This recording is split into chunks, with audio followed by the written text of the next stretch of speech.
Any question? Any doubt?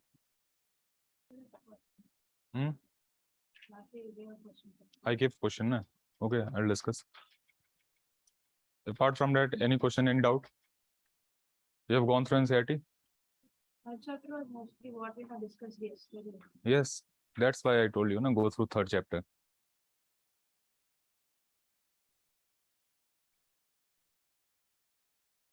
Okay, what was the question? Various causes responsible for What are the various causes responsible for the success of the British and failure of the French East India Company in India? So, what was the various causes?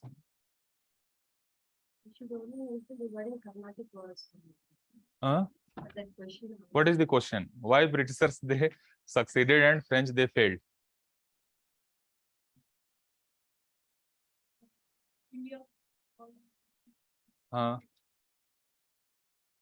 Okay.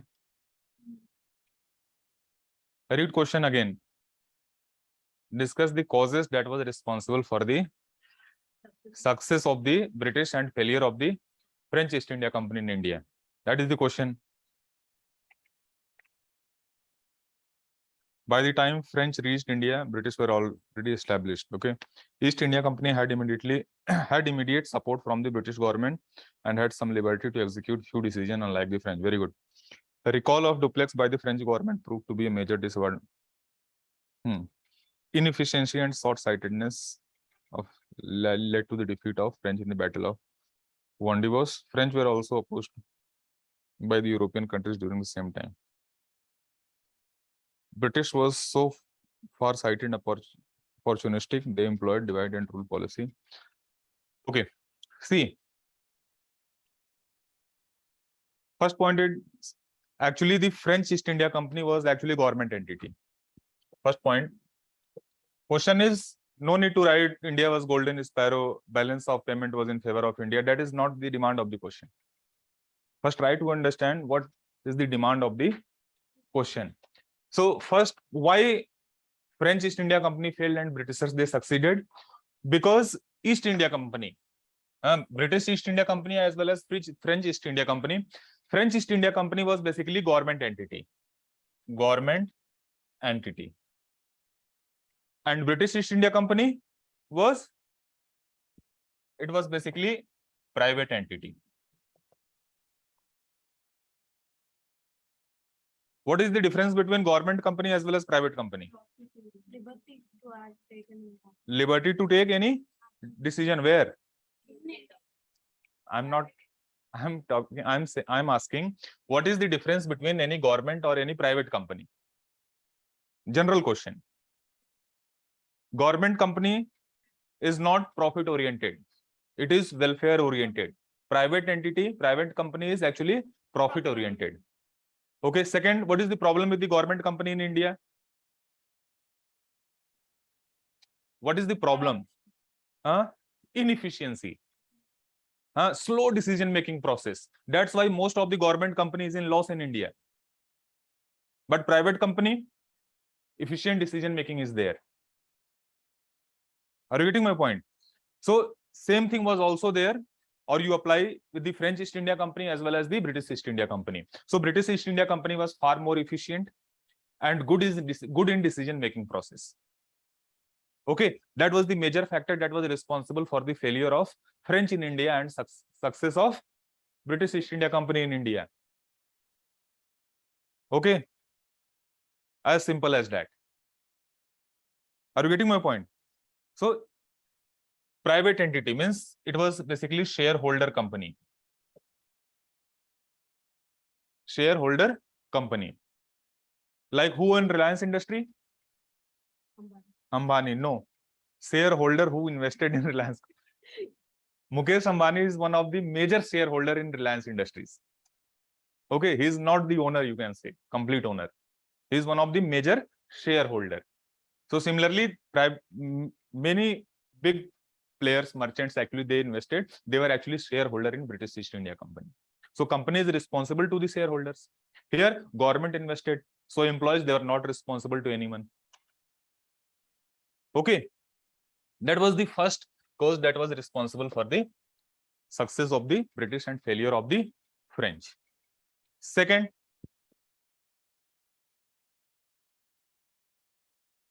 feature, you will understand more clearly when we discuss world history, but here I want to emphasize. Second, French government and nature of French government as well as the British government. There was liberal and progressive rule in Britain because democratic system was already established, and in democracy government is responsible to the people. Okay, in Britain there was, you can say, democracy was there in some form, but despotic rule, okay, autocratic rule was there in France at that time. Okay, in democracy government is actually responsible to the people. In autocracy, government is not responsible to the people. Are you getting my point? So in democracy, governments always think about the welfare of the people. But here, the courtier, the ministers were in the court of the king in France. They were actually inspired or guided by the self-interest. Here, government was guided by the actually interest, means government tried to actually do good for the people. Government main agenda was actually the welfare of the people, including the company. So constant supply was actually given from the British side during the war, during the Carnatic War, but French government did not provide constant supply or support to the French East India Company. That was the another cause of failure of French and success of the British. I told you, French people, French nobleman, French courtier, they were actually inspired by self-interest. That's why they recalled duplex. They recalled duplex. That was the reason. So that was the major cause of success of the British and failure of the French. Okay. Third, supremacy of Navy. Supremacy of Navy. British Navy was actually supreme, highly advanced as compared to French Navy. Reason is very simple. Let us suppose this is European continent. This is Europe, and this is what? Great Britain. Britain is surrounded by water from all sides. So it is not possible for any country to invade Britain. Only way to invade Britain is to cross the sea. So that's why they invested huge amount on Navy. Okay. So because of the naval supremacy, constant supply was actually provided to the British East India Company during the time of the war by the British government. Yes, please. Okay. That was the another cause of failure of French and success of the Britishers. Means their Navy was actually very weak as compared to the British Navy. So constant supply, okay, naval support was there during the time of the war. Now you get the question. What was the, okay? Another region, role of leadership. If you have gone through NCERT from British side, you have heard the name like Robert Clive, Stranger Lawrence is there, Hector Munro is there. So, and in French, on French side, you only come across Dupleix. Okay, so from French side, it was basically one man show. But British East India Company was actually blessed by number of able leadership, like Hector Munro, Robert Clive, Stranger Lawrence, etc., etc. Are good. Clear?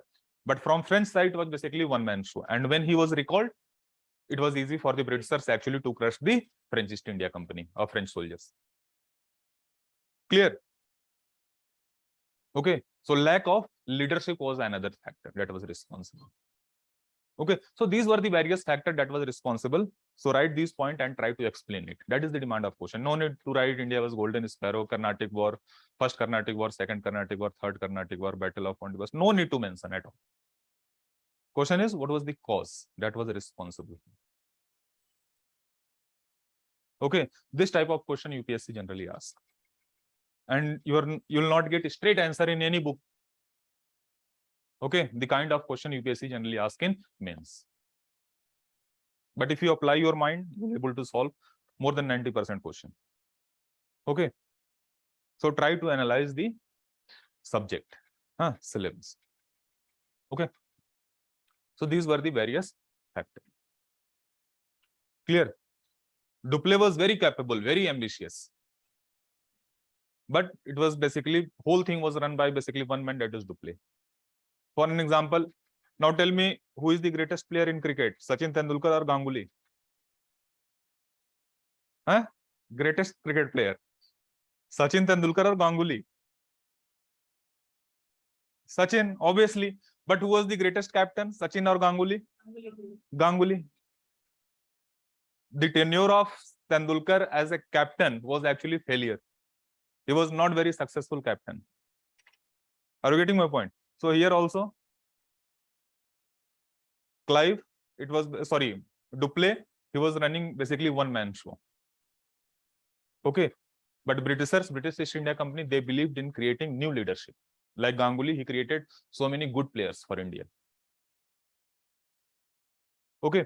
So that was actually the case. So these were the factors that was responsible for the what? Okay.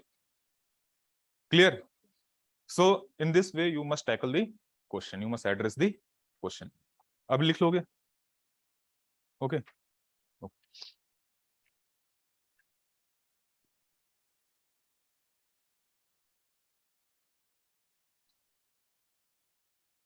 कल क्या लिखा था? Battle of Buxar. Battle of Buxar is over. What was the last line? So they attacked Mir Qasim and he left to Awadh. Awadh. That's all. Okay. Right. In Awadh,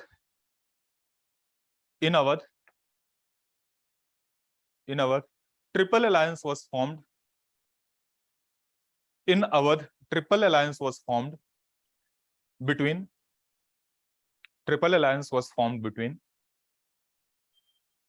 Mir Qasim,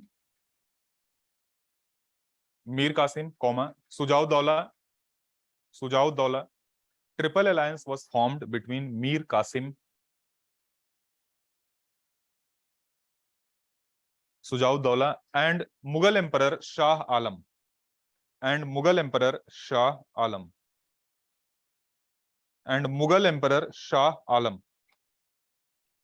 Against EIC.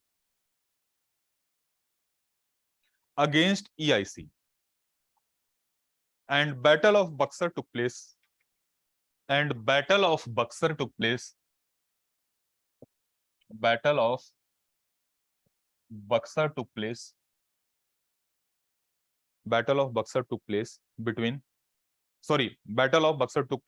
in 1764. Again, Buxar is place, district in Bihar. Okay, so battle took place. And in this battle, EIC defeated.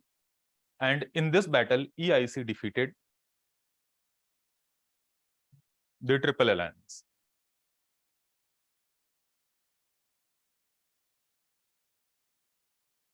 Okay, next point. From EIC side,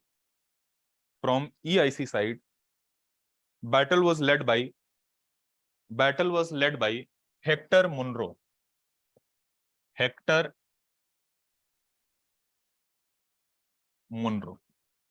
Battle was led by Hector Munro.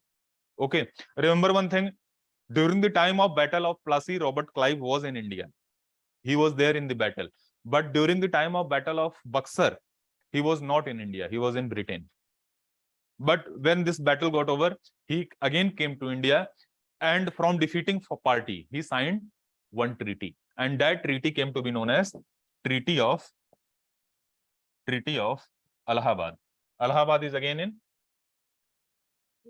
in UP.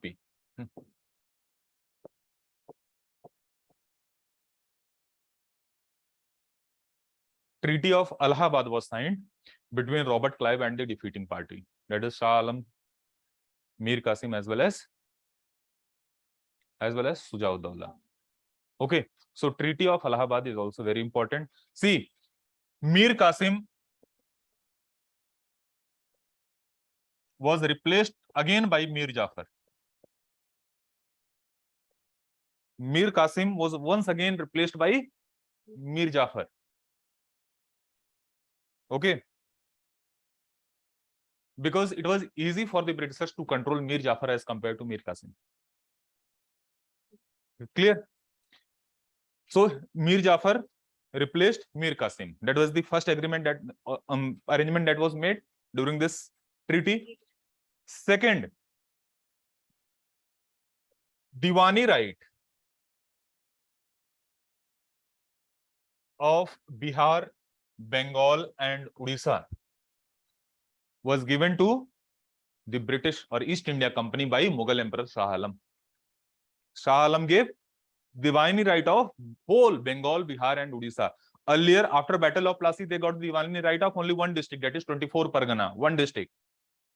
Now they got Diwani right of whole because Mughal Emperor was also one of the defeating party and he had the authority, okay, to actually grant the Diwani right to. So company became what? Diwan.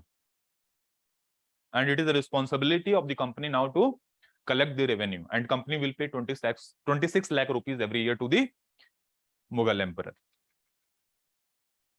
Okay, so company became Diwan. And Awadh was declared as a buffer state. And it was used as a shield against the Marathas. One major power was also there at that time in India, that was the Marathas. Okay, Maratha were ruling basically in the west. So here Awadh, here Bengal. So Awadh was declared as a buffer state or act as a shield between British and the Marathas. And British promised to actually provide assistance to the Awadh kingdom during the time of war with the Marathas. Okay, so this is Treaty of Allahabad. Similarly, other provision were also there like Allahabad and Kara region that was taken from the Awadh ruler, that is Sujau-Daula, and it was given to Mughal Emperor. So other arrangement was also made, that is given in book, that is also given in spectrum. You'll find there. Okay, but major thing, Mir Qasim was replaced by Mir Jafar. Second, Diwani right of Bengal and Bihar and Odisha was given to the EIC. And third, Awadh was declared as a buffer state. And British, they promised to provide men and material during the time of war against Maratha. Okay, clear? So this was basically the arrangement that was made under the Treaty of Allahabad. And EIC became the master of whole Bihar, Bengal, and Odisha. When I say Bihar, Bengal, and Odisha, it means Bengal, because Bihar and Odisha was at that time part of Bengal. Clear? So note it down. Treaty of Allahabad, right? Heading Treaty of Allahabad. After Battle of Buxar, right? Treaty of Allahabad, right? After Battle of Buxar,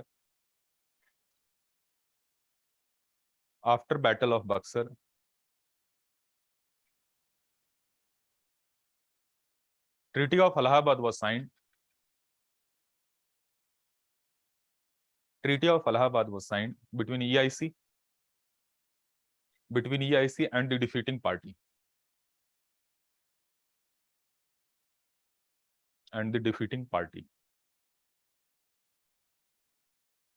Next point. Under this treaty,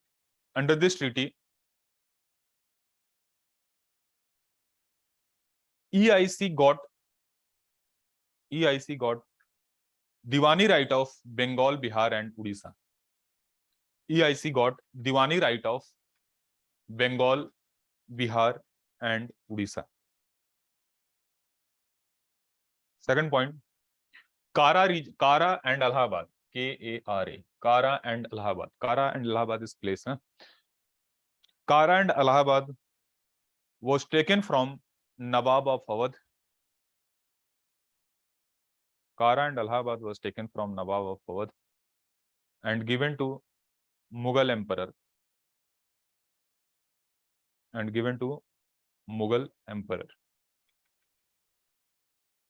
Next point. Awadh was also declared as a buffer state. Awadh was also declared as a buffer state. Awadh was also declared as a buffer state and a shield Awadh was also declared as a buffer state and a shield against Maratha. Shield against Maratha. Okay, and next point, last point. Mir Qasim was replaced by Mir Jafar once again. Mir Qasim, Qasim.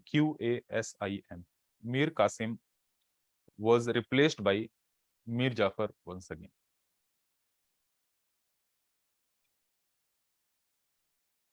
Clear? So this is the Treaty of Allahabad. Clear? See, after this treaty, Treaty of Allahabad, EIC became the master of whole Bengal. So in Bengal, dual system of government was established in 1765 and it was finally abolished in 1772. Dual system of government was actually established in Bengal. What is dual system of government? Double government was actually established.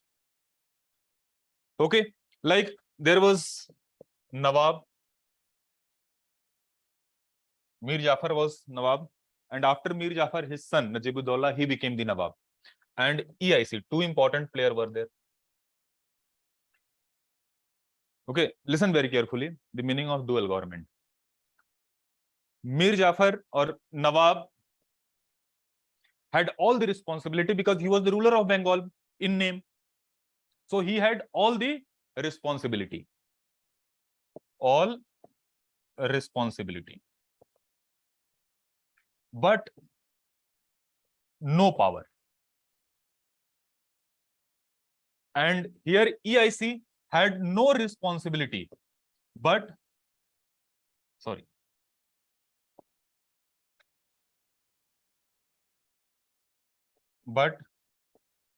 all the power, especially the power to collect the revenue.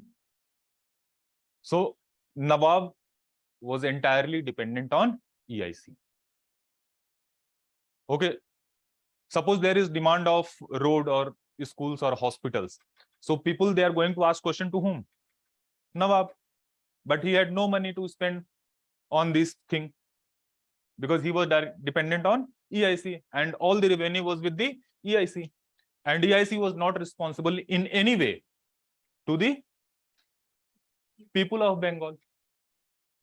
He said that we have the right because Mughal emperor gave us right. Go and ask Mughal emperor. Okay, so this is the concept of dual system of government. Two kind of power center was actually created. One had all the responsibility but no power, and another had all the power but no responsibility. And during this dual system of government in 6-7 years, ultimately the people of Bengal suffered immensely. Best example is 1770 famine.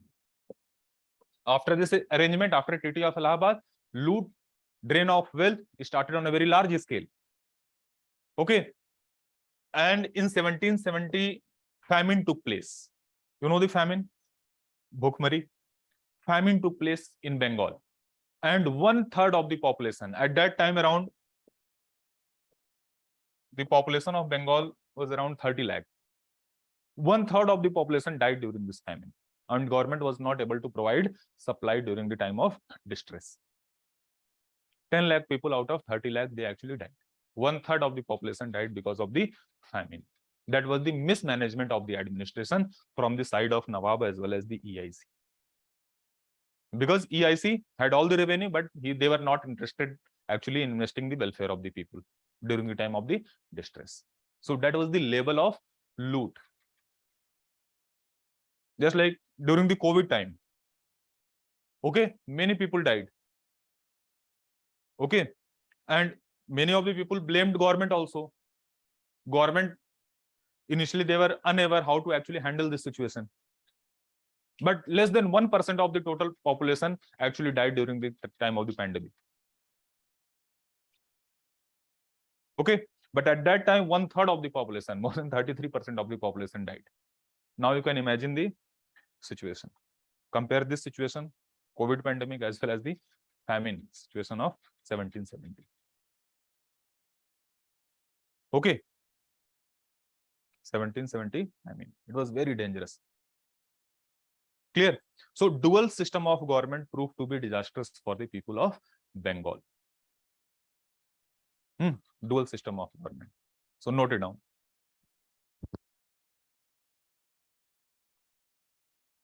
Right?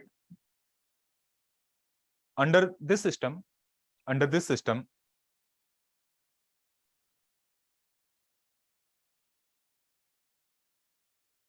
the company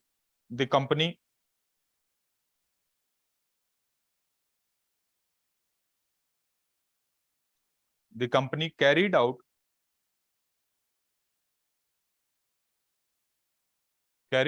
fiscal responsibility, carried out fiscal responsibilities,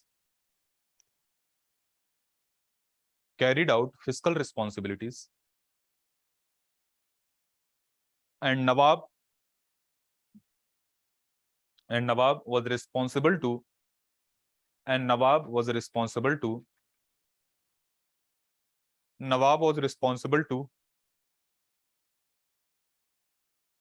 manage the administrative affair of Bengal. Bengal.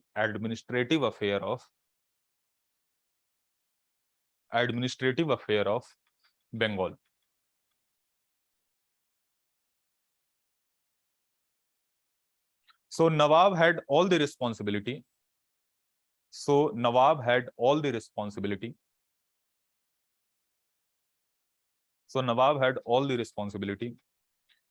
But no power.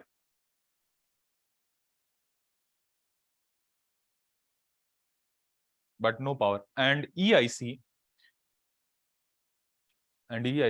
had all the power but no responsibility.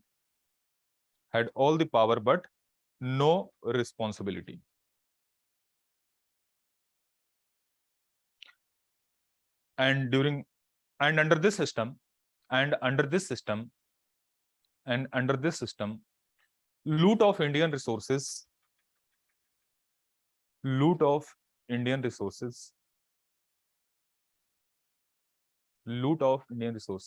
started on a large scale.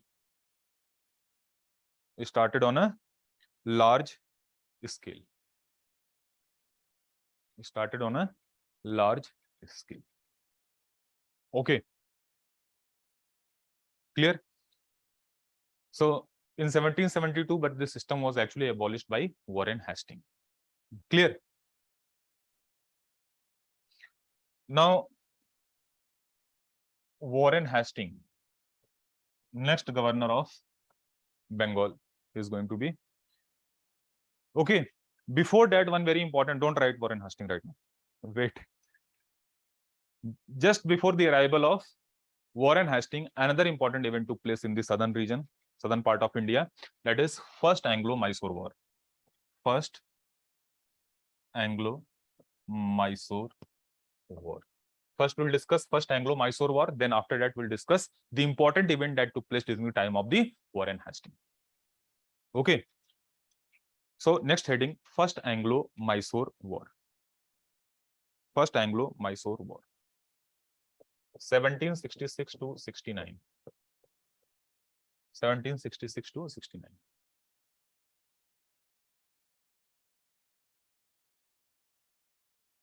Okay.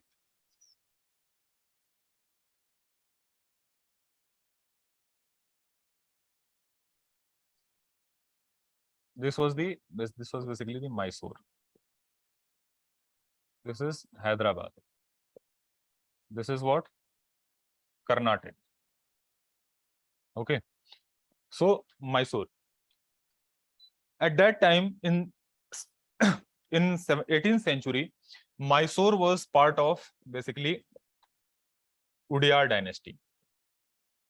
Mysore was actually part of Udayar dynasty. And in 18th century, in the beginning of 18th century, Krishna Raja, he became the ruler of this Udayar dynasty.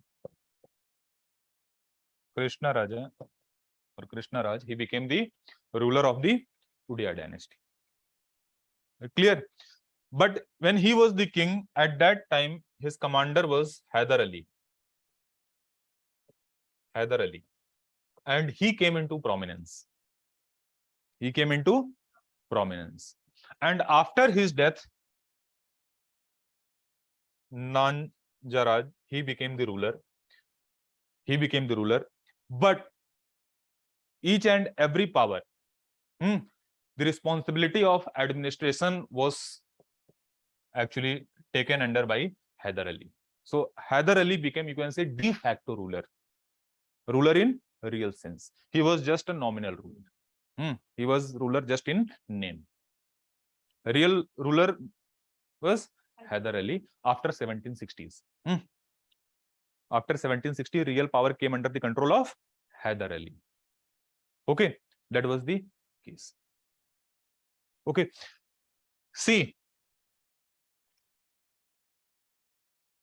this is Madras, Carnatic region. This is Bengal, and this is what, from Andhra to Odisha. This region was known as Northern Sirkar. This region was known as what? Northern Sirkar. Clear? Now, in Northern Sirkar, Hyderabad were also interested, because originally this land, this territory belongs to the Hyderabad state. Mysore, Hyder Ali was also interested, and EIC was also interested. So many contenders were there for Northern Sirkar region. Britishers were interested because they want to connect Madras to Northern Sirkar, or this region to this region. Okay, because by now they have occupied the Bengal region. Okay, relation between Hyderabad and Mysore was not good. Here Maratha were there.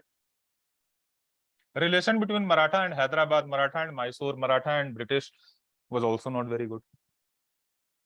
Okay, so there was, this region was, you can say, very unstable at that time. Okay, no need to go in detail what happened, how it happened. Just remember one thing: issues arised, dispute arises because of the north possession of Northern Sirkar region, where Hyder Ali also claimed his stake, Hyderabad ruler Nizam also claimed his stake, and EIC also claimed his stake. But it was not possible for Hyderabad ruler to actually challenge the EIC, because the financial condition of Hyderabad at that time was not very good. Financial condition of Hyderabad was not actually very sound. Okay, so they surrendered some part of Northern Sirkar region to EIC. They surrendered some part of Northern Sirkar region to EIC, and dispute arises. And because of this activity of Nizam, actually conflict took place between Hyder Ali and EIC. So Hyder Ali immediately attacked Madras fort, and Madras fort was completely seized by Hyder Ali.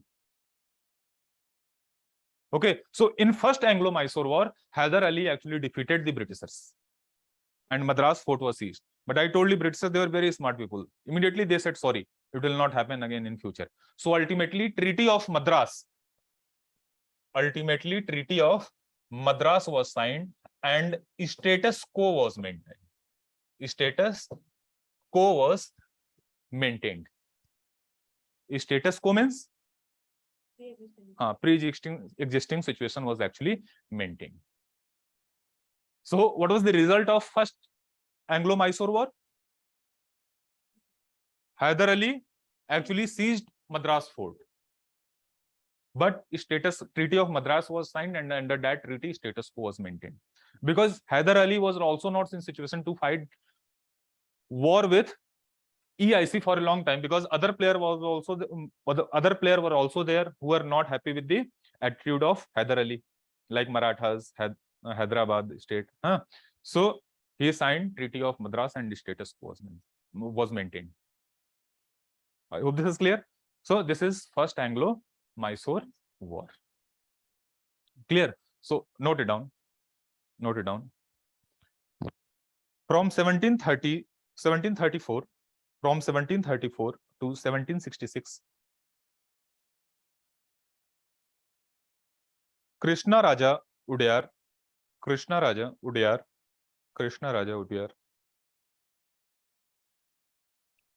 was the ruler of Mysore kingdom. Krishna Raja Udayar was the ruler of Mysore kingdom.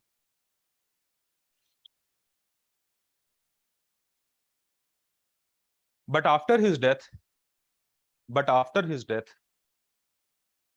Hyder Ali, became de facto ruler. De facto means real ruler. Huh? De facto ruler. Next point. Dispute arises between EIC and Hyder Ali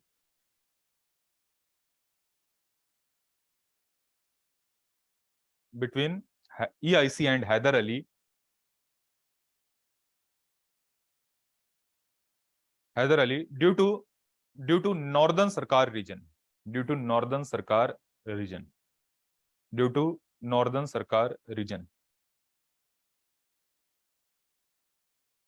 And Hyder Ali in reaction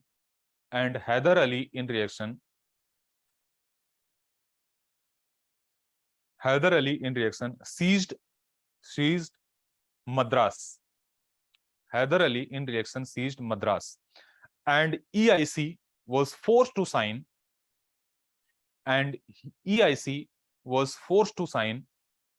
humiliating treaty. EIC was forced to sign humiliating treaty. That is Treaty of Madras. And status quo was maintained.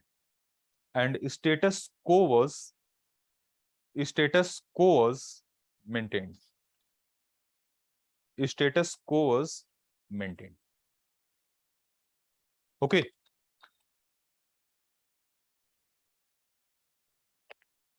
And British also promised that in future they are never going to interfere in the affair of the Mysore state.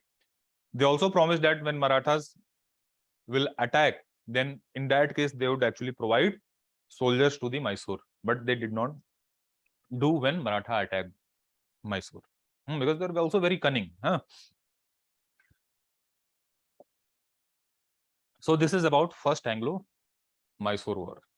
We'll discuss second, third, fourth later on. Now,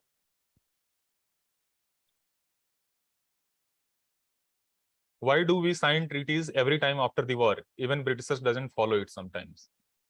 What you can do?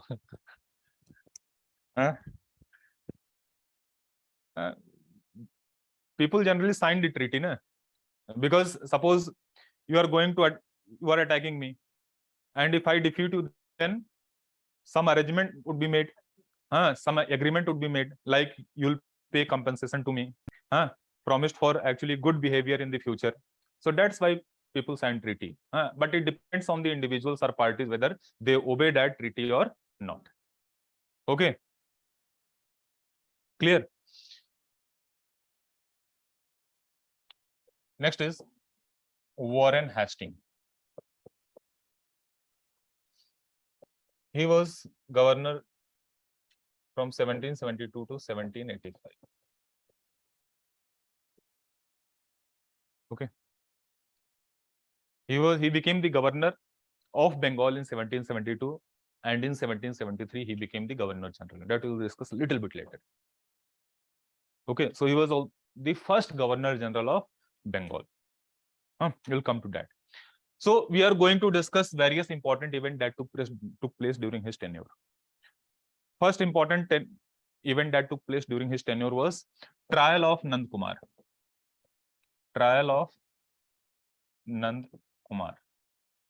Right, first heading, trial of Nand Kumar. Trial of Nand Kumar. Trial of Nand Kumar. See, Nand Kumar was very influential Jamindar of Bengal, and he was very intrigued personality, because before 1757 he was loyal to the Nawab, But when Sirajuddaulah became the ruler, he started intriguing against Sirajuddaulah because he did not like Siraj. Okay, when EIC attacked Siraj, he joined EIC. When Mir Jafar attacked EIC with the help of Dutch, he joined Mir Jafar. Okay, but when EIC attacked Mir Qasim, he joined EIC. So he was very intrigued personality. Huh? He very often used to change side during the time of war. Okay, he was enigma in itself. So he was very intrigued personality.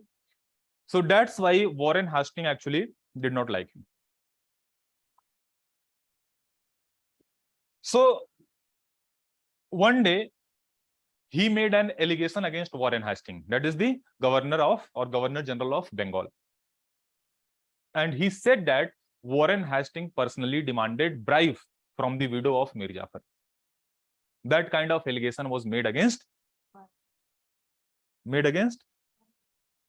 Warren Hastings. Okay.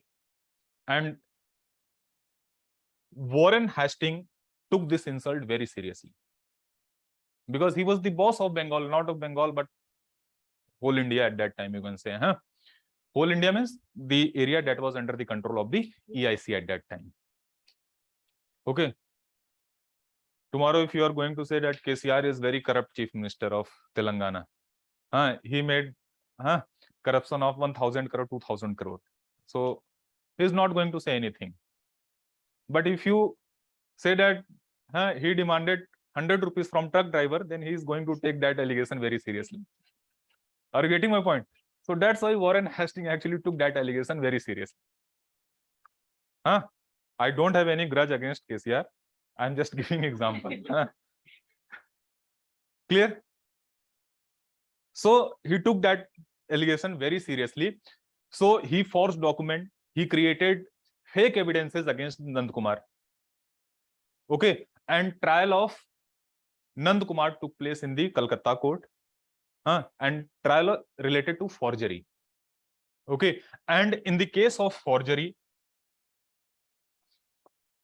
Nand Kumar was given death sentence. He was given death sentence. And many historians call this judicial killing.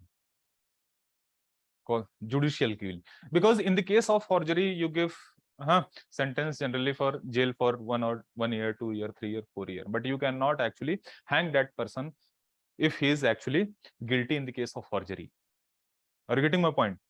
If he is criminal, suppose he is a murderer or rapist, then in that case, death sentence is actually fair. But in the case of forgery, how can you give death sentence?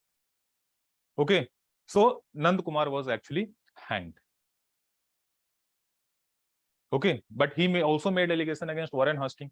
So when Warren Hastings left India in 1785, trial took place against Warren Hastings also in the Britain, and he died in utter poverty because he invested all his money which he earned in India actually fighting the case, that means the allegation that was put against him by the Nand Kumar and some other personalities in India also.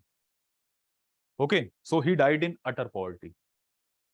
So trial of Nand Kumar is very important. Okay, so now you understand the character of Nand Kumar, how he was. But when he died, when death sentence was given, immediately he became the hero of Bengal. Immediately he became the hero of the Bengal. In India, generally we the people of India are hypocrite. Suddenly one people will die, then immediately he will be declared as a hero. And if he is alive by chance, then no one cares. Right or wrong? So trial of Nand Kumar was actually very famous trial, and he was given death sentence in the case of forgery. And most of the document that was produced in the court against Nand Kumar was actually forged by Warren Hastings. Okay, so very important event, trial of Nand Kumar took place. So note it down. Nand Kumar was right? Nand Kumar was influential Jamindar of Bengal. Nand Kumar was influential Jamindar of Bengal.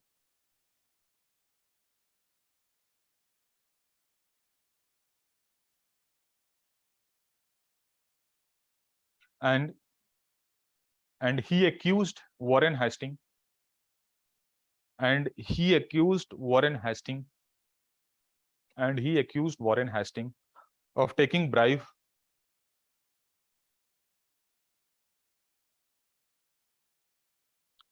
from the widow of Mir Jafar. From the widow of Mir Jafar. Mir Jafar. Next point. Hastings means Warren Hastings. Huh? Hastings in other case brought charges against Nand Kumar. Brought charges against Nand Kumar of forgery.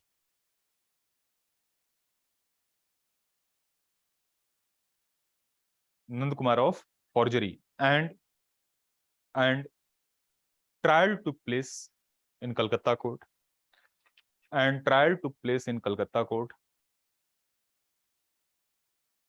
And he was given death sentence. And he was given death sentence.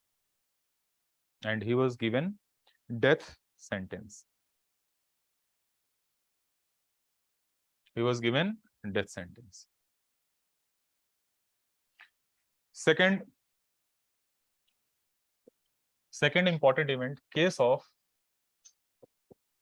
Raja of Banaras. Banaras means Varanasi. Huh? Case of Raja of Banaras. See, Clive, Hastings, they were very corrupt officer. Okay, they were very corrupt. Clive was also corrupt. So when Clive was actually very popular, he was hero. Because of Battle of Plassey and Treaty of Allahabad was signed. So foundation of British East India Company was actually led in India by Robert Clive. But he was also very corrupt. Okay, a lot of corruption took place personally by Robert Clive as well as the East India Company officers when he was in India, especially in Bengal. So when he went there in Britain, actually trial also took place against Robert Clive, and ultimately he committed suicide. That was the fate of Robert Clive. Warren Hastings, he was also very corrupt officer. Okay, so case of Raja of Banaras.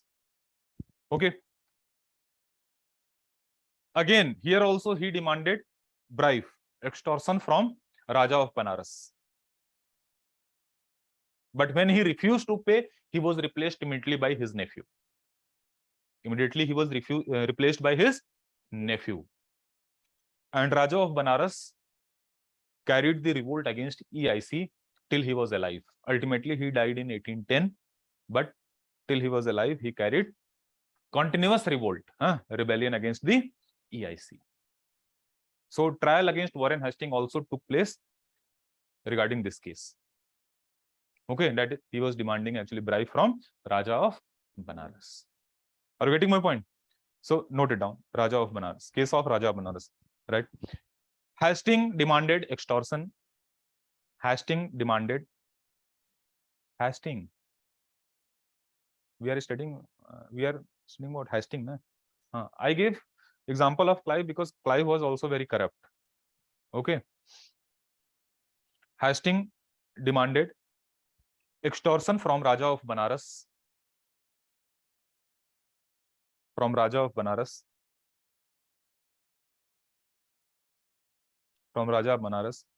And when he was unable to pay,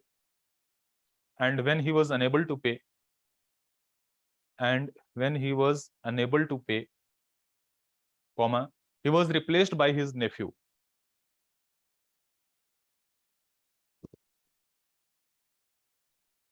And Raja carried a revolt against EIC.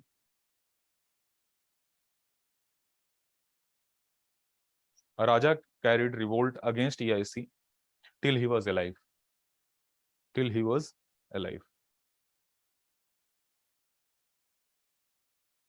Okay. So second important event took place during his tenure, Warren Hastings. Clear?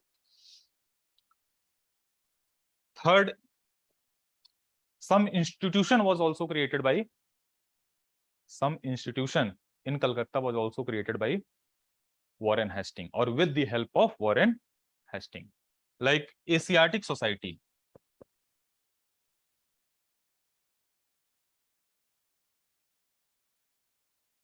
In 1784 was established by Warren Hastings. Asiatic Society. What is Asiatic Society? Third chapter it is given. पढ़ा है? हाँ?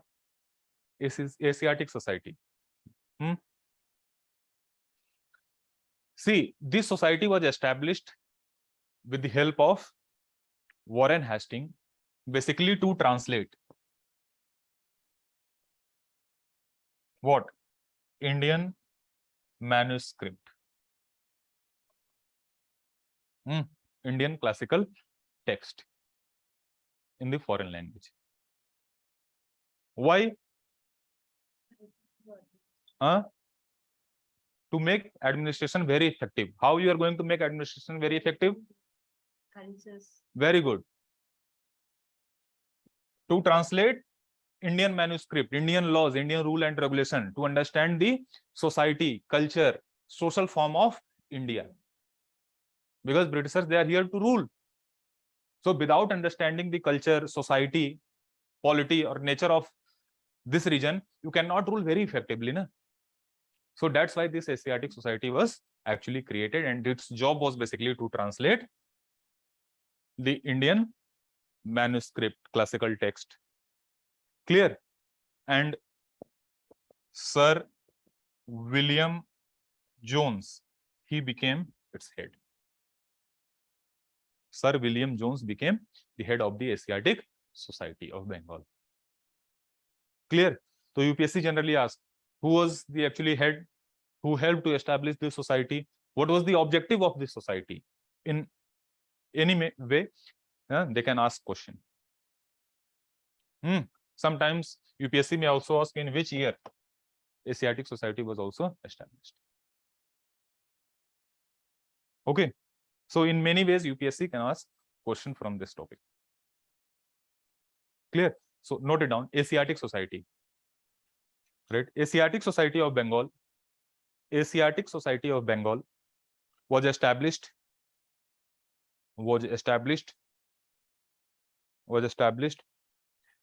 by Sir William Jones. With the help of Warren Hastings. Established by Sir William Jones with the help of Warren Hastings.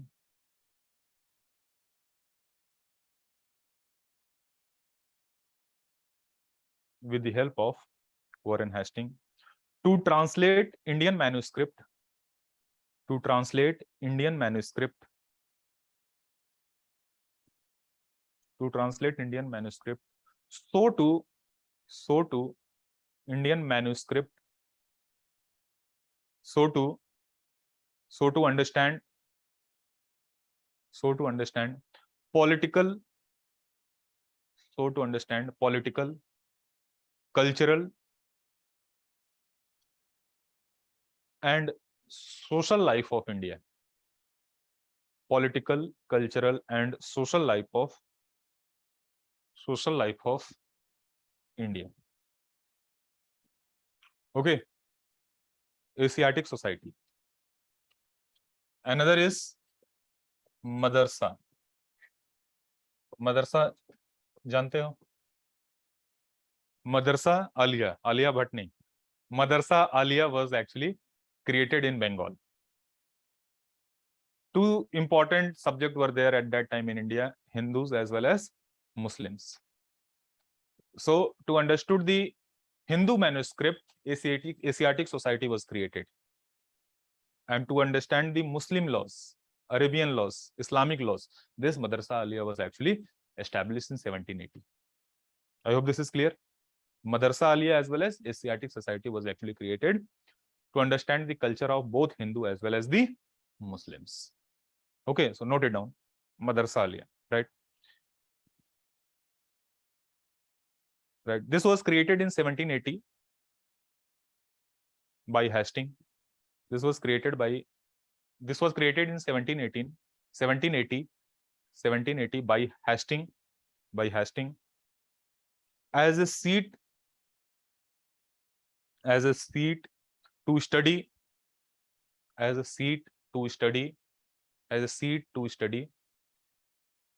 Arabic and Arabic and Muslim laws.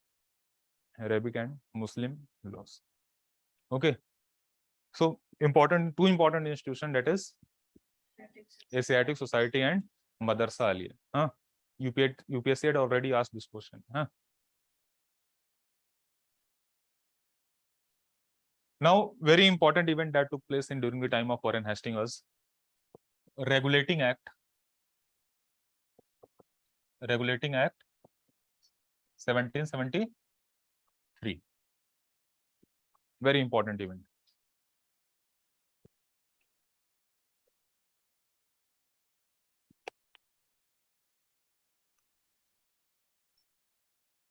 Regulating Act 1773.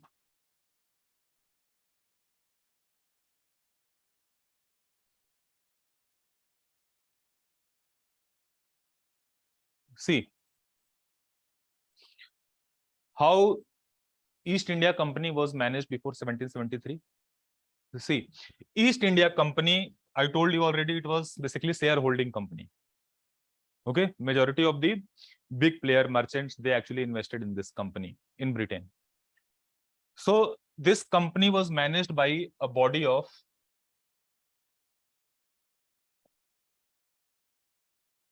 director. Managed by body of director. That is, you can say 24 directors were there.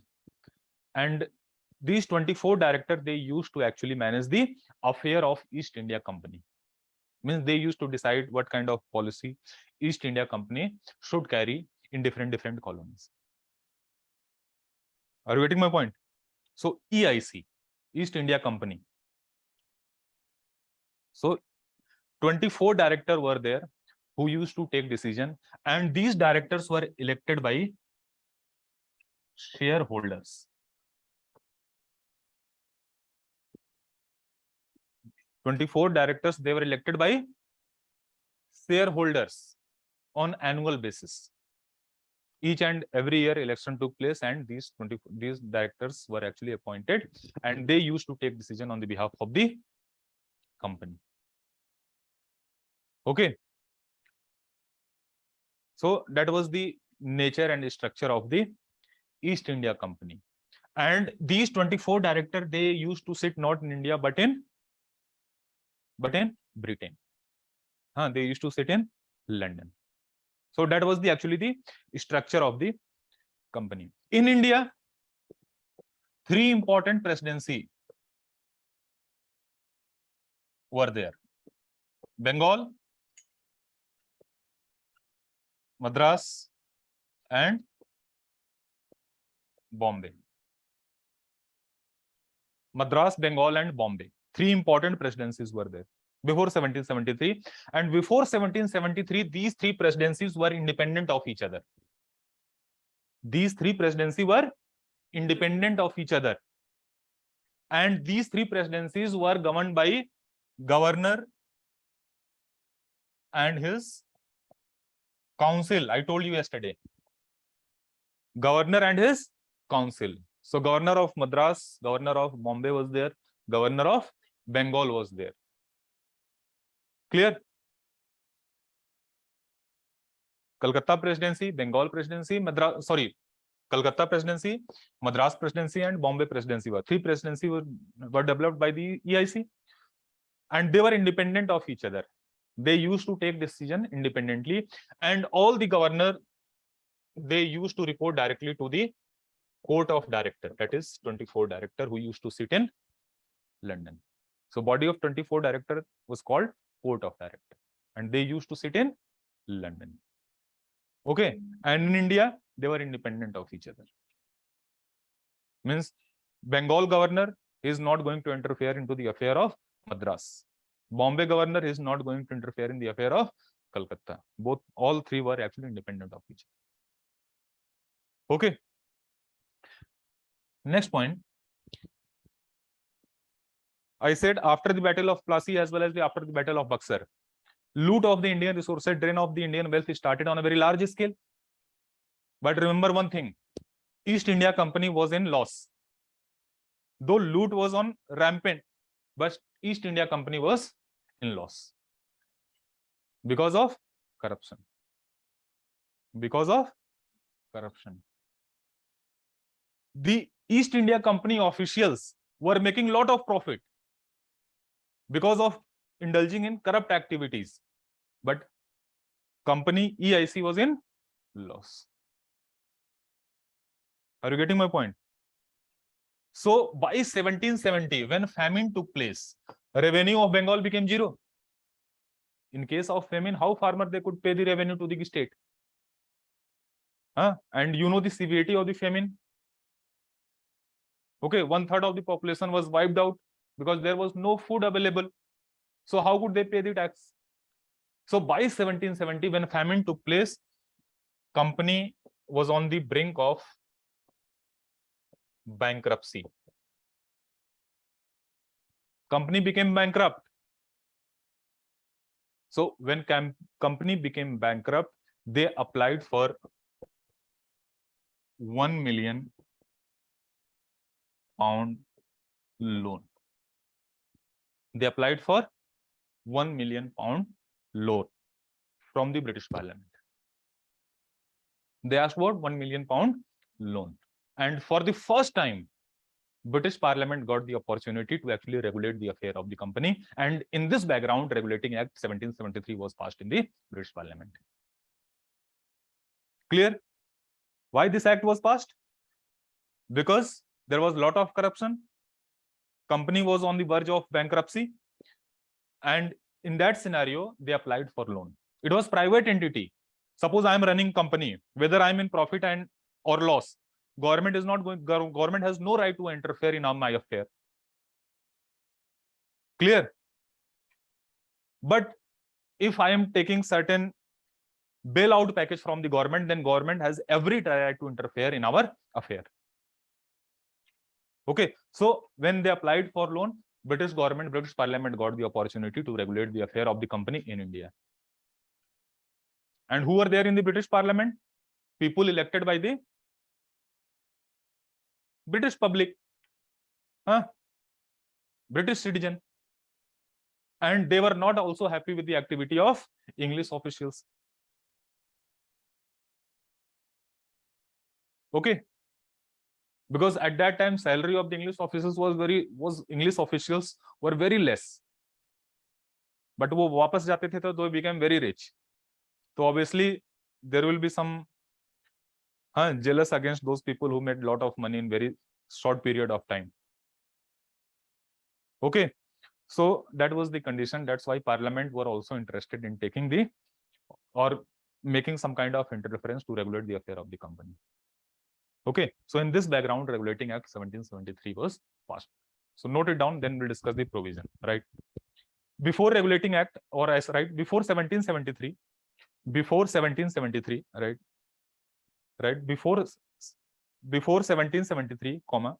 the administration of East India Company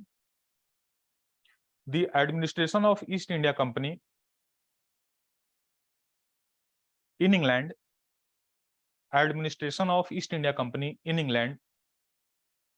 was managed by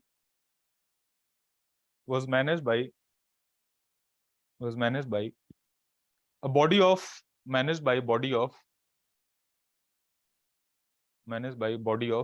24 director known as Court of Director, COD, Court of Director, right? Next point. These COD means Court of Director, were elected. These COD were elected by the shareholders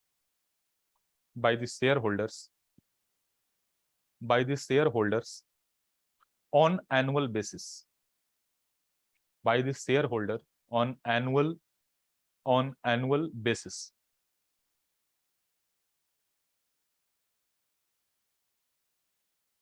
Clear? Next point. In India,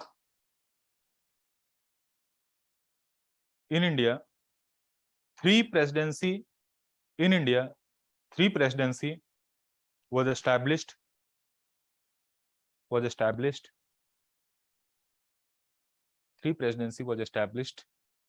by EIC at Bombay, Madras and Calcutta. Bombay, Madras and Calcutta.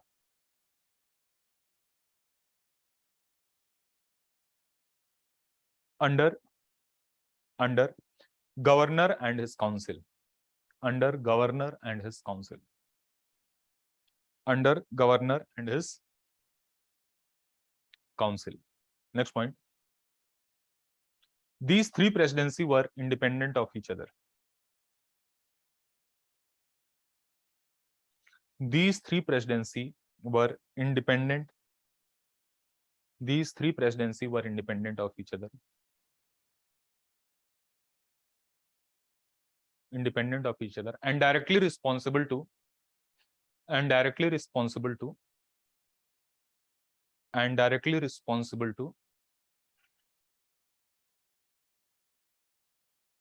COD, Court of Director. Court of Director. Next point, paragraph change, right? Corruption was so much prevalent in EIC. Corruption was so much prevalent in EIC. That it led EIC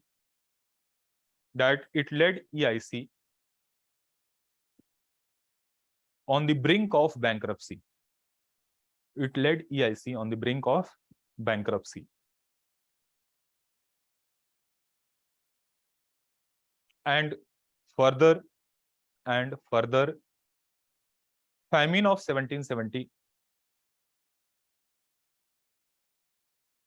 and further famine of 1770 reduced the revenue. Okay. Next point. In this background, EIC applied for loan.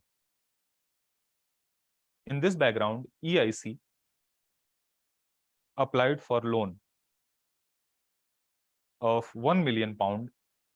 EIC applied for loan of £1 million to British government.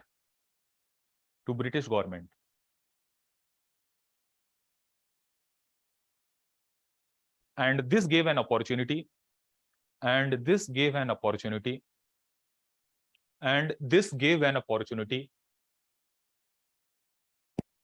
to British Parliament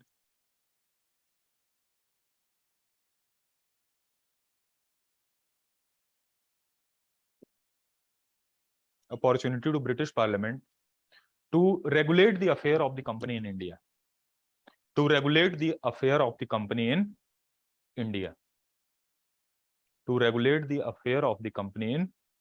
India. Okay. Next heading, provision of Regulating Act 1773. It's important provision that was there in the act. Provision of Regulating Act 1773.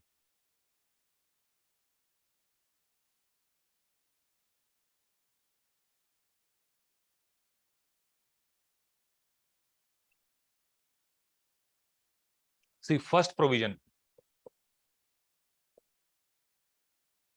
of Regulating Act 1773. First provision. I told you already, before 1773, these three presidencies were independent of each other. Now, under this act,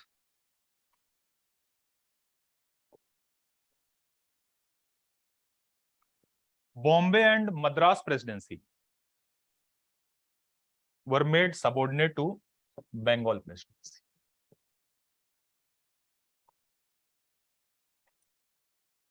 Earlier, independently, they used to report their activity directly to the COD. Now they are going to report their activity to Bengal, Governor of Bengal, and Madras Governor. They are also going to report their activity to Governor of Bengal, and Bengal Governor, they are going to report the activity of all the three presidency directly to the COD. Okay. So first provision, Bombay presidency and Madras presidency, they became subordinate to the Bengal presidency. And Bengal, president of Bengal or head of the Bengal presidency directly report to the COD. This kind of arrangement was actually made.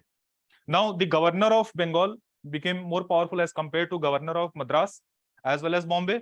So governor of Bengal got new designation. He became Governor General of Bengal, or you can say Governor General of or Fort William. Fort William, Calcutta, Bengal, same thing. Huh? There is no difference. In some book you'll find or you'll get Governor General of Fort William, Governor General of Calcutta, Governor, same thing. Huh? Clear? Governor General of. So he got new designation and he became what? Governor General of Bengal. Clear? Second provision. But arrangement was also made. This is the second provision. Third provision was arrangement was also made to check the power of Governor General. So again, Governor General was not independent. He was to be assisted by 4 council member. 4 council member.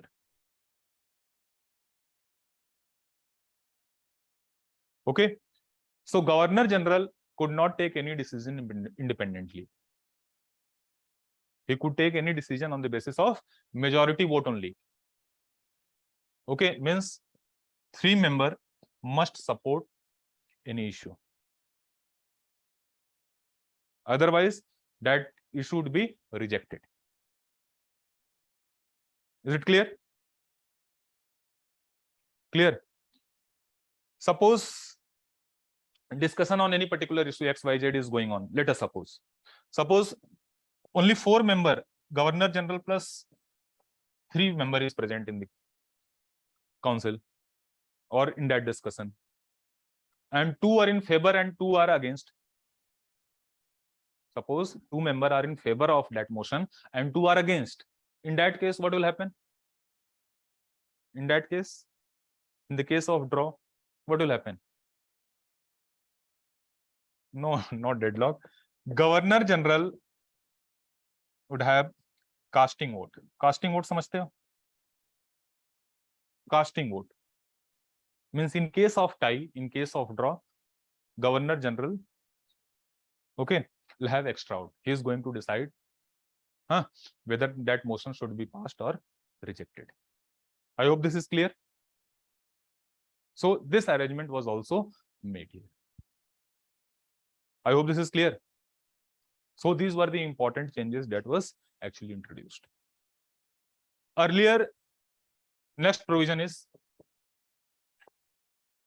earlier shareholder, they used to elect court of director on annual basis. Now COD would be elected for 4 years. COD would be elected for 4 years.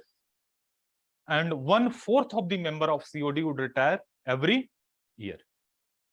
Like Rajya Sabha, member are elected for how many years? 6 years.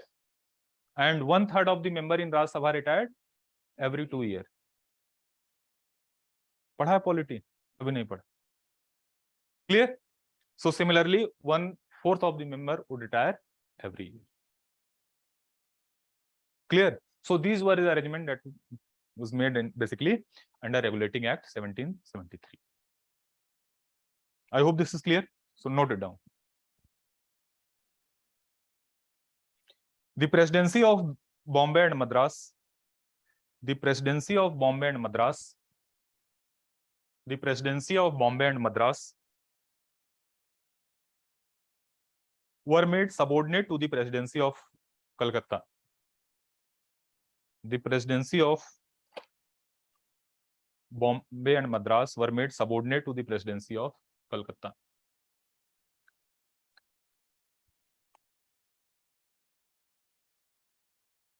Next point.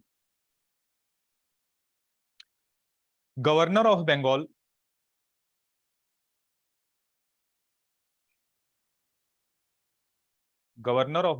received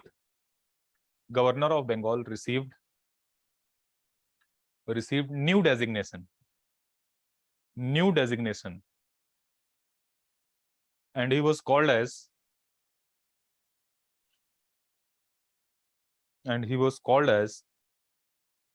Governor General of Bengal.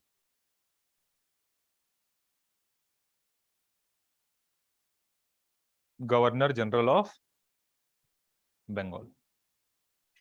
Okay, next point, third point. The Governor General was to be assisted by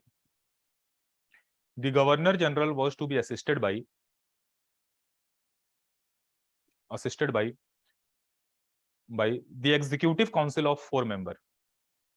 Assisted by the Executive Council of 4 members. And assisted by the Executive Council of 4 members.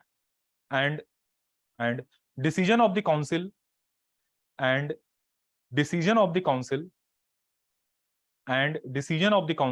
would be taken by a majority vote.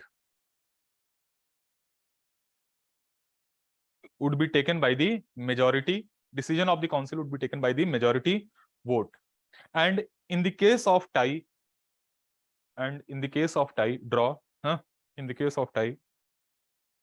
Governor General had a casting vote.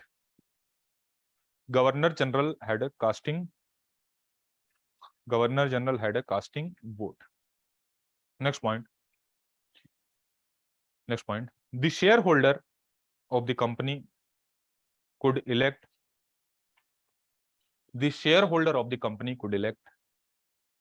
COD, Court of Director, for period of 4 years. Could elect COD, Court of Director, for a period of 4 years. 4 years.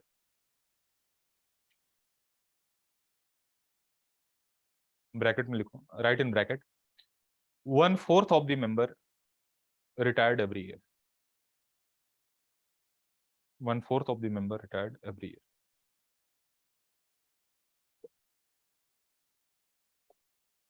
And last provision, right?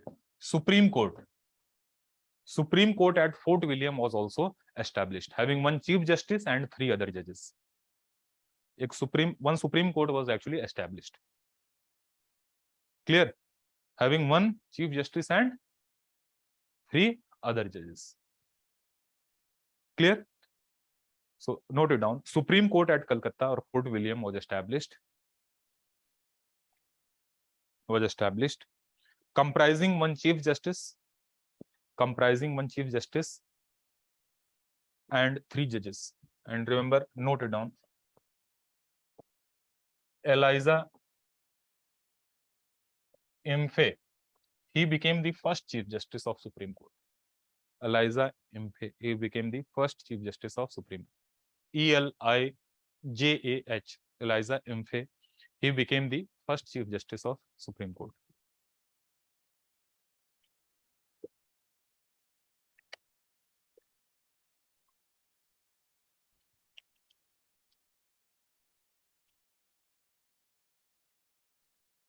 Eliza Imphe. अच्छा, okay.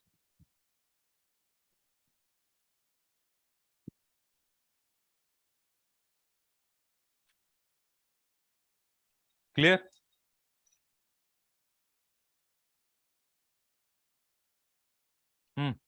Any doubt? Any question? So these were the important provision that was there in the Regulating Act 1773. Clear? But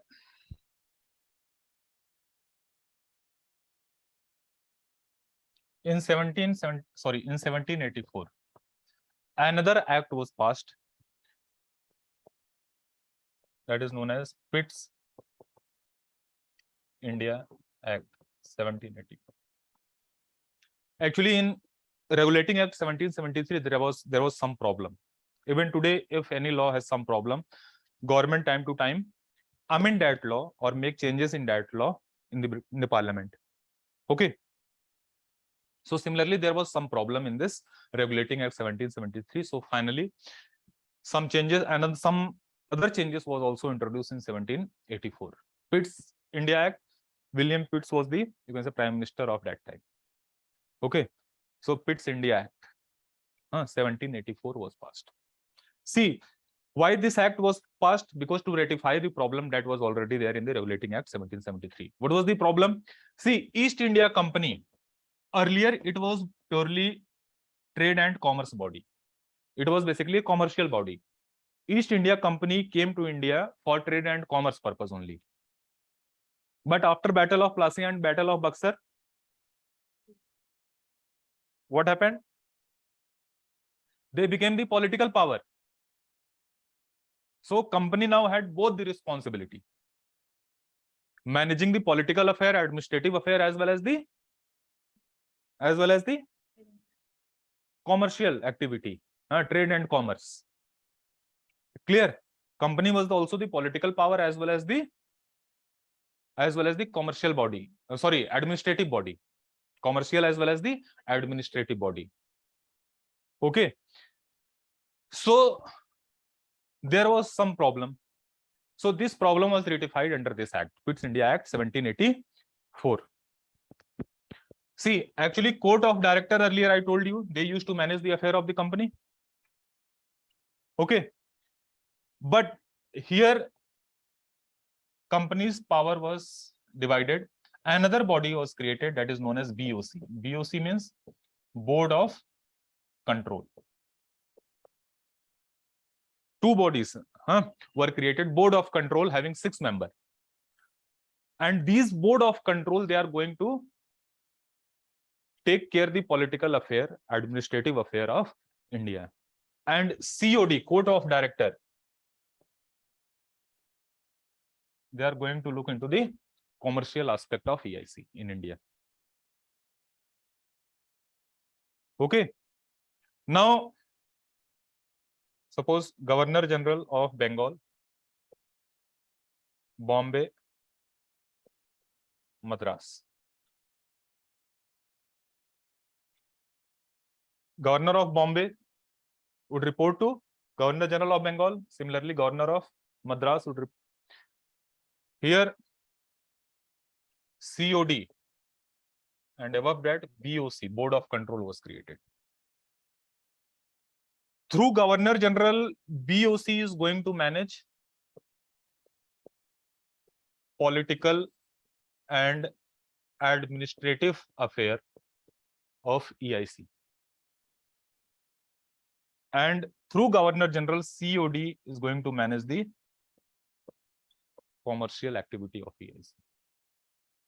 So that was the hierarchy that was set up under Pitt's India Act 1784.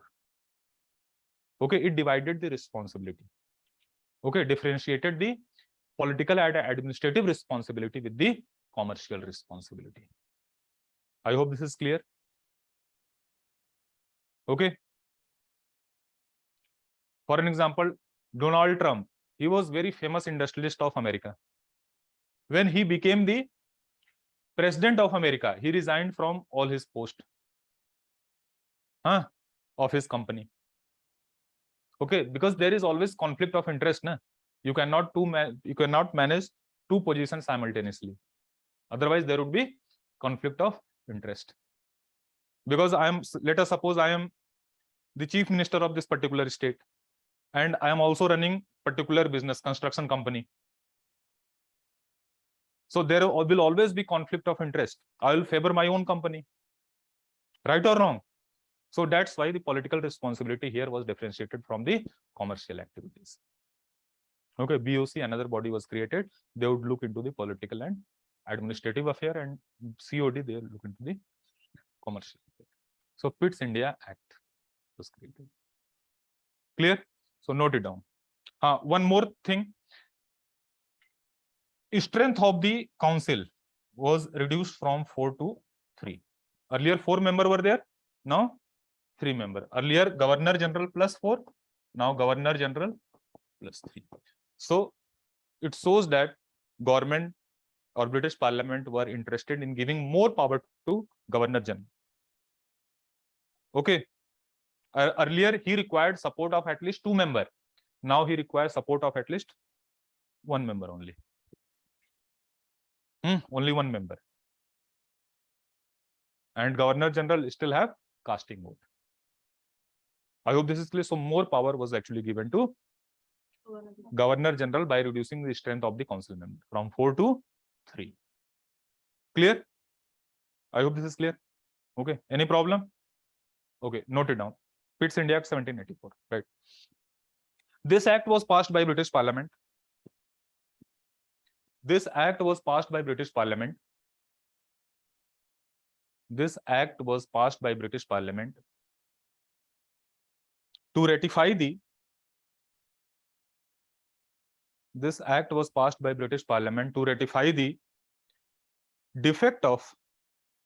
To ratify the defect of Regulating Act 1773.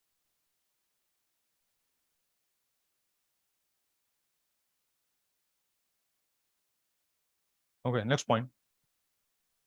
Under this act,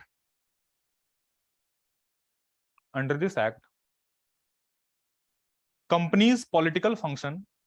Under this act, companies' political function. Companies' political function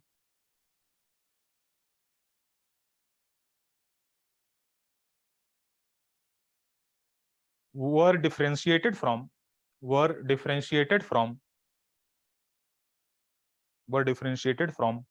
its commercial activities. Were differentiated from its commercial activities.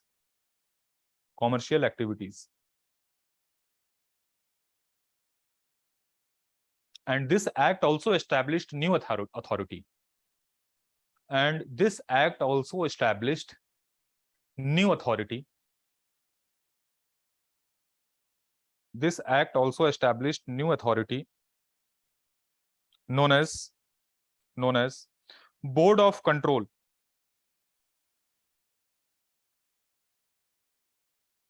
Board of Control.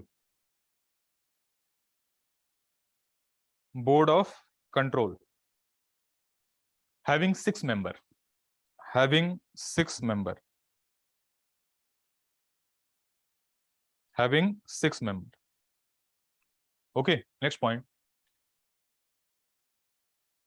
This Board of Control would supervise. This Board of Control would supervise. This Board of Control would supervise the political and administrative affair of the company. Would supervise the political and administrative affair of the company.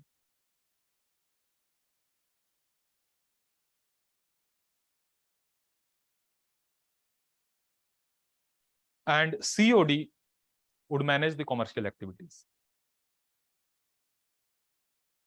And COD would manage the commercial activities.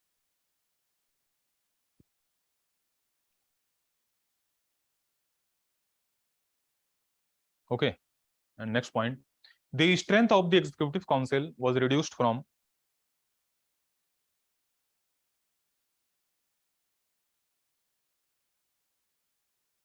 Reduced from 4 to 3. Reduced from 4 to 3. The strength of the Executive Council was reduced from 4 to 3 for efficient decision making. For efficient decision making. For efficient decision making.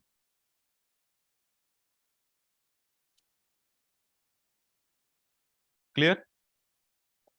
Okay. So Regulating Act, Pitt's India Act is very important. You must know all the provisions that are there in Regulating Act as well as Pitt's India Act.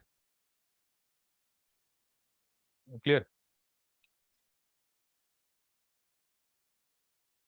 Any question? No.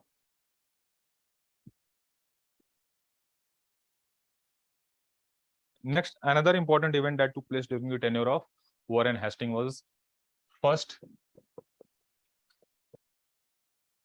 Anglo-Maratha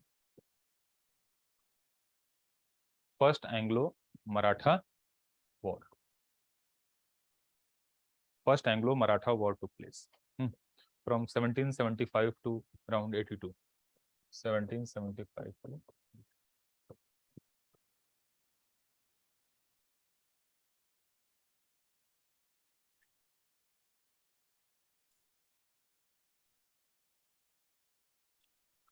Clear? Maratha Empire. If you have gone through second chapter of NCERT, you must know about Maratha Kingdom. Like Maratha Kingdom was established especially by Shivaji Maharaj. Maratha Kingdom was established by Shivaji Maharaj. He had two sons, Sambhaji Maharaj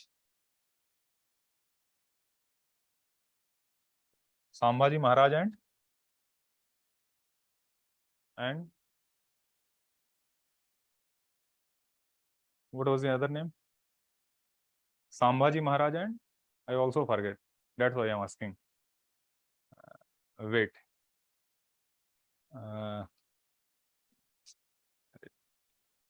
Sambhaji Maharaj and wait. Rajaram. Sambhaji Maharaj and Rajaram. Sambhaji Maharaj was killed by Aurangzeb. Okay. And his son Sahu Maharaj was put in prison by Aurangzeb. And he was released by Bahadur Shah, especially after the death of Aurangzeb. Bahadur Shah released him in 1707 when Aurangzeb died and he became the king, Mughal emperor. Raja Ram later in 1700, he died because of tuberculosis. So war against Mughal Empire from Maratha side was continued by Tarabai and his son Shivaji II. Shivaji II, he was just a kid, 7-8 year old. So war was continued, carried out by Tarabai in the name of Shivaji II, his son. Her son. Okay, that was the case. But when Sahu Maharaj was released, after the death of the Aurangzeb,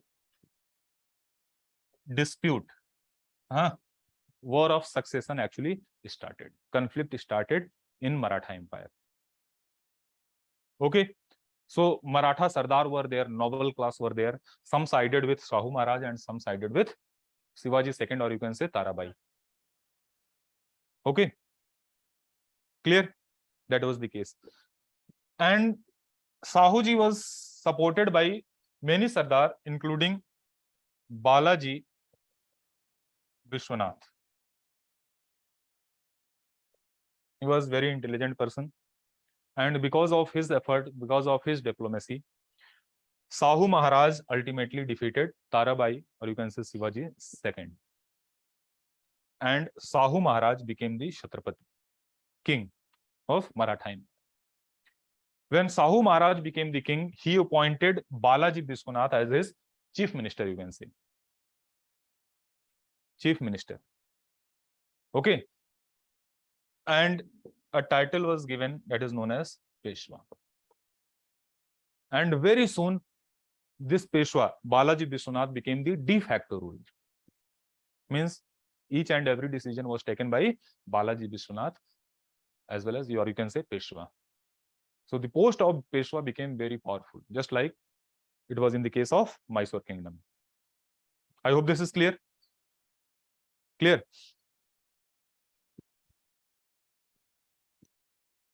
So concept of Peshwaship came into existence. Balaji Vishwanath,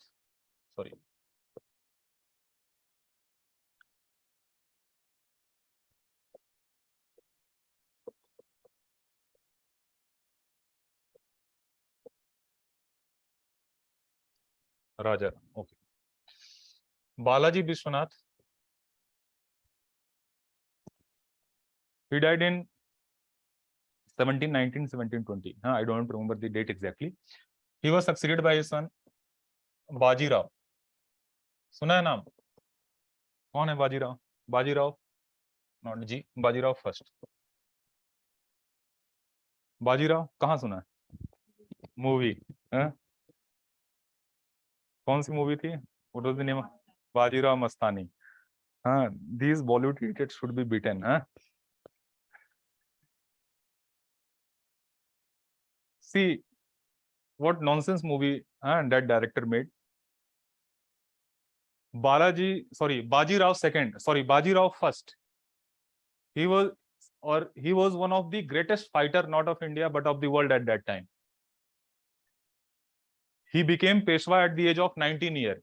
He was just 19-year-old and he became the Peshwa. And he died around in 1740. He died. So he was there. Maratha kingdom was under his control for a period of 20 years. And he was the one who fulfilled the dream of Shivaji. That is Hindu Swaraj. Okay. In 20 years of his career, you can say, he fought more than 40 wars. And in all 40 wars, he became victorious, not a single defeat. Okay, he was one of the greatest fighter of that time, not of India, but of the world. But in movie, director showed that wo pagal ho gaya in love of Bajirao. Do you really think so? He had time for love and all such kind of activity, nonsense activity? No. On an average, in 1 year, he used to fight 2 wars. Okay, he died because of injury. And in movie, it was shown that he died because of love, pyar mein pagal ho gaya. He became. So he was one of the greatest fighters. After that, his son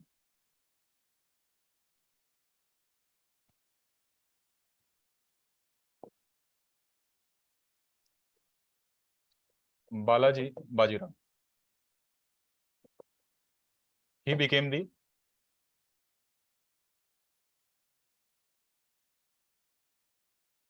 also known as Nana Sahib. He became the next Peshwa.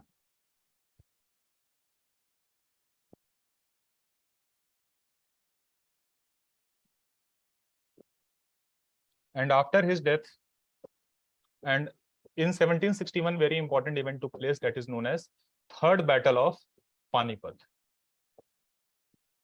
And Third Battle of Panipat in 1761 that took place between Ahmad Shah Abdali and Maratha Empire. In this battle was basically setback for Maratha Empire because Maratha power were actually defeated by Ahmad Shah Abdali. Clear? And after this battle, he died, and he was succeeded by Madhav Rao.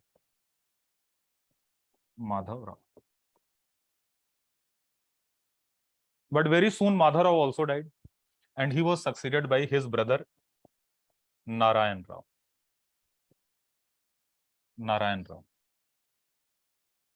He was succeeded by his brother Narayan Rao. Okay. But there was some problem. Actually, there was brother of Balaji. His name was Raghunath Rao. He was the uncle of Madhav Rao as well as Narayan Rao.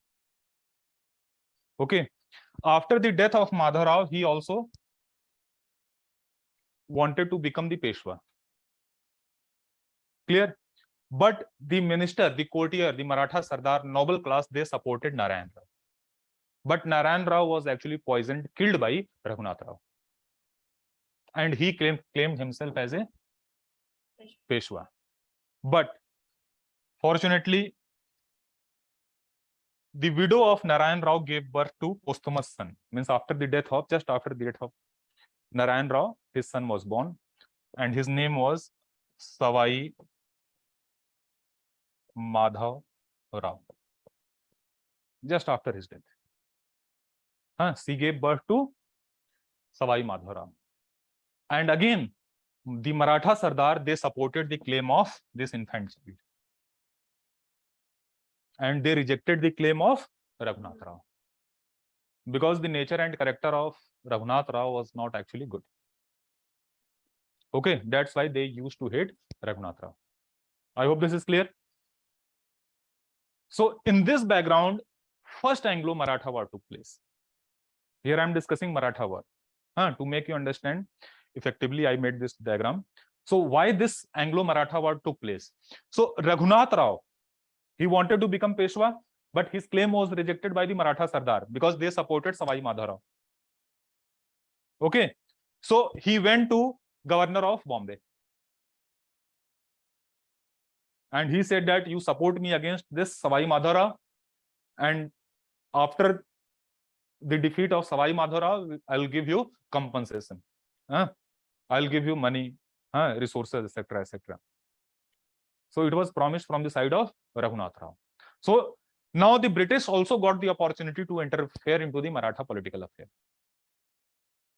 They got the opportunity in Bengal. When they got the opportunity in Bengal, they interfered through Mir Jafar, Jagat Seth, Ghasiti Begum, etc., etc. For the first time in the Maratha Empire, they also got the opportunity to interfere there. And in this background, what will happen? First Anglo-Maratha War. Why? Because Raghunath Rao took the support of EIC, Governor of Bombay. British EIC, East India Company, Governor of Bombay.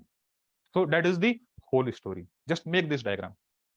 Make this chart. Balaji Biswanath, Bajirao 1, Balaji Bajirao, Madhav Rao, Narayan Rao, Savai Madhav Rao. Okay, right. Raghunath Rao killed Peshwa Narayan Rao. Raghunath Rao killed Peshwa Narayan Rao. Peshwa Narayan Rao in 1773. In 1773, and became Peshwa.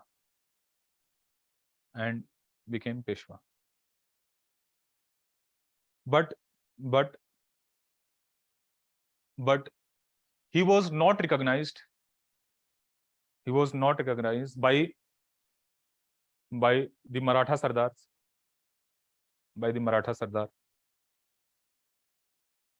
Because widow of Narayan Rao gave birth to son Savai Madhav Rao. Gave birth to Savai Madhav Rao. Next point. Savai Madhav Rao. Next point. Raghunath Rao took the support of British.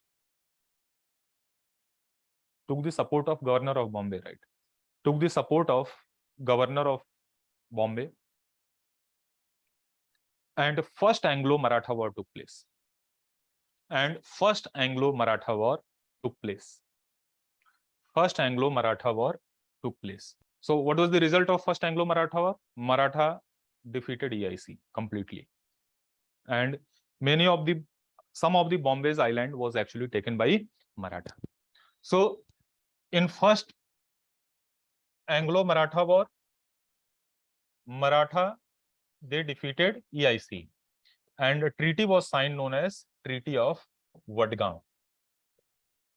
Because they were defeated at EIC were defeated by Maratha at Vadgaon, and their Treaty of Vadgaon was signed.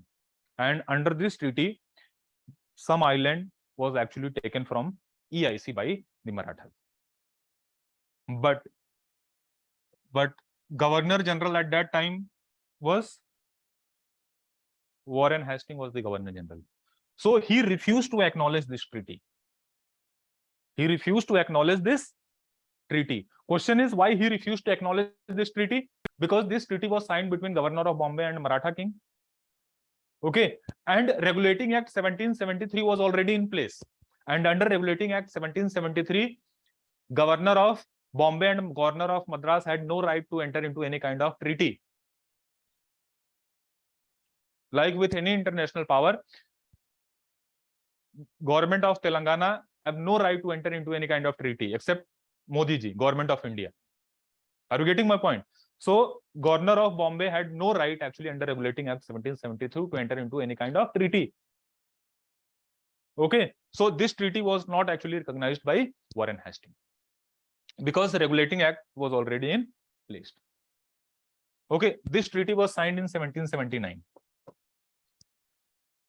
Okay, there was internal conspiracy, internal disturbance that was also in the Maratha Empire. So finally in 1782, another treaty was signed between Governor General and Maratha ruler, and that treaty is known as Treaty of Salbai. Treaty of Salbai, Salbai. And under this treaty, once again, status quo was maintained. Because Maratha, they were not interested in the war with EIC because there was a lot of internal disturbance that was going in Maratha kingdom itself. Okay, so status quo was finally maintained. And EIC promised that in future, they are not going to do anything which is not suited to Maratha Empire. I hope this is clear. Clear, na?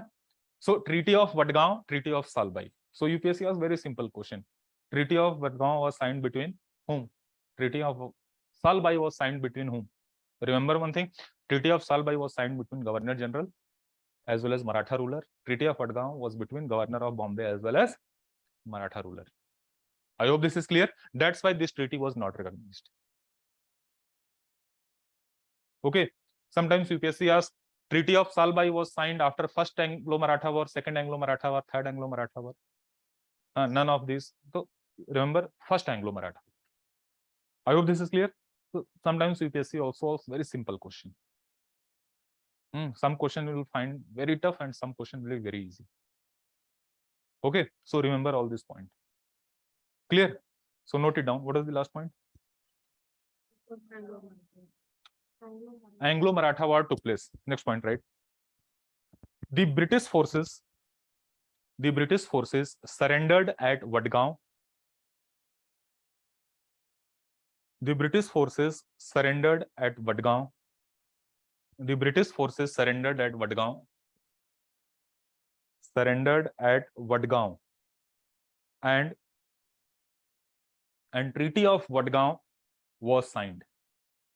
And Treaty of Vadgaon was signed in 1779.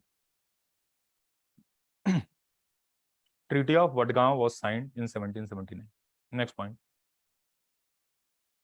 But this treaty was held invalid. But this treaty was held invalid by Warren Hastings. By Warren Hastings. Warren Hastings. Because Regulating Act, right in short, Regulating Act 1773. Regulating Act 1773 was already in place. Was already in place. Okay. Next point. Finally, in 1782,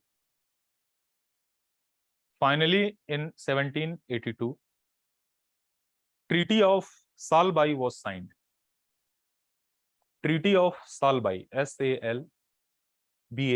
Treaty of Salbai was signed and status quo was maintained. Status quo was maintained. Clear? So this is first Anglo-Maratha war. Now next heading. Another battle took place during the tenure of Warren Hastings, that is known as Second Anglo-Mysore War. Okay. 1782-84. 1782-84. Who was the ruler of Mysore at that time?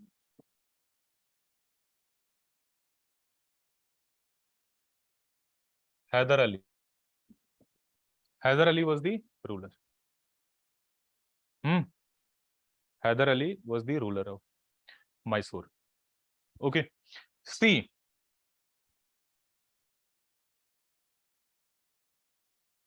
I'm not going in much detail.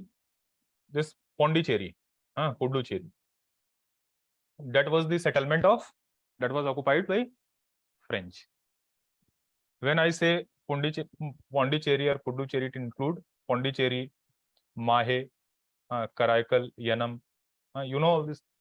So Mahe was also part of Pondicherry, and it was also settlement of France. Here is Mysore Kingdom.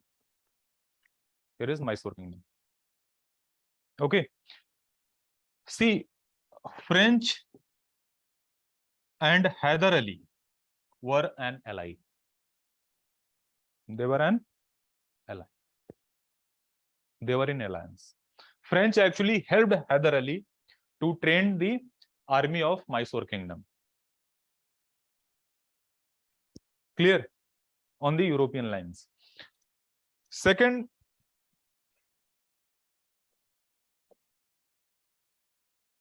from 1776 to 1782-83, another important event that was taking place somewhere, that is American Revolution.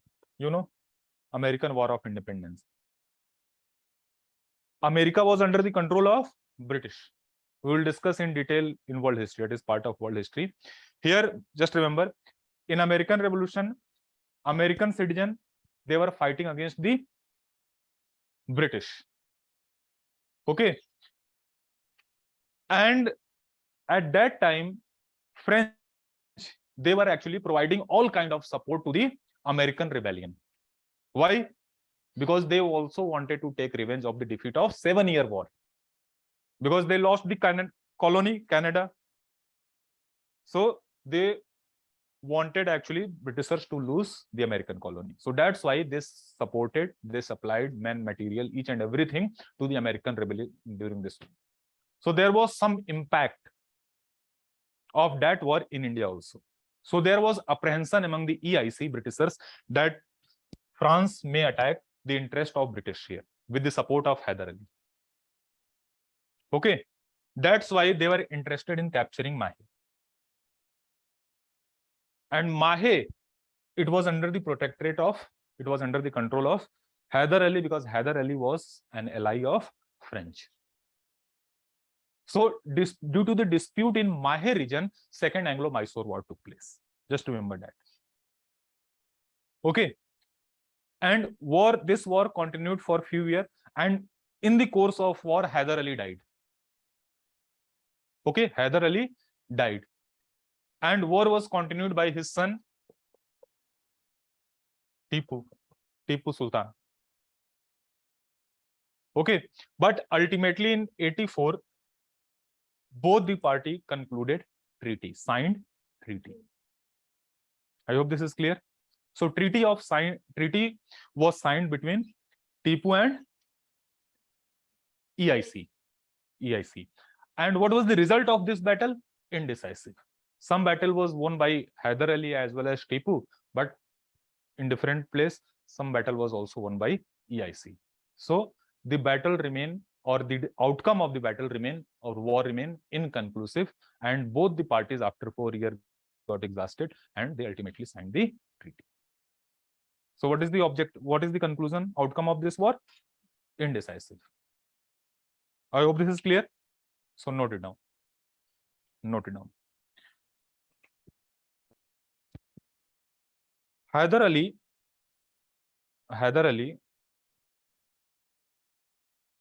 and French were an ally. Hyder Ali and French were an ally. And French supported Hyder Ali. And French supported Hyder Ali to train his army,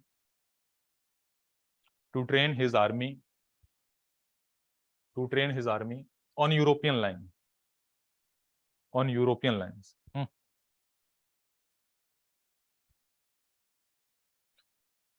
Next point, dispute arises due to the French settlement in Mahe.